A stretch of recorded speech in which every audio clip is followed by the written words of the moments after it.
So, what is first aid? First aid is emergency care given immediately to an injured person.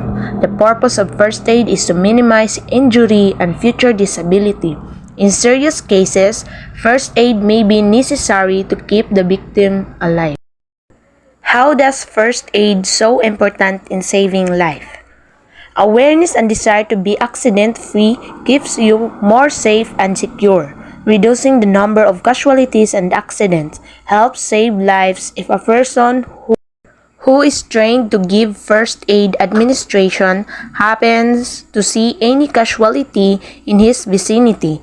Immediate action can be taken and lives be saved. Before using a tourniquet, try to first stop the bleeding by applying direct pressure to the wound. If you cannot stop the bleeding with direct pressure, a tourniquet should be used. Select an appropriate material. If you have a well-designed medical tourniquet at your disposal, then that's great. But most emergency situations, you'll have to improvise. So in absence of a specially designed tourniquet, choose something that is strong and pliable as long as enough to tie around the injured limb. The tourniquet should be at least 5 cm above the wound, or 5 cm above the joint if the wound is on the lower limb. Pull the tail strap of the tourniquet tight and twist. A regular knot after you have tightly wrapped your tourniquet may not be sufficient to control the flow of blood, especially if the material expands a little when wet.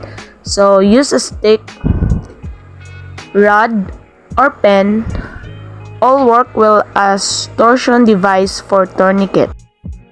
First, tie a half knot with the tourniquet, then place the rigid object on top before tying a full knot over it.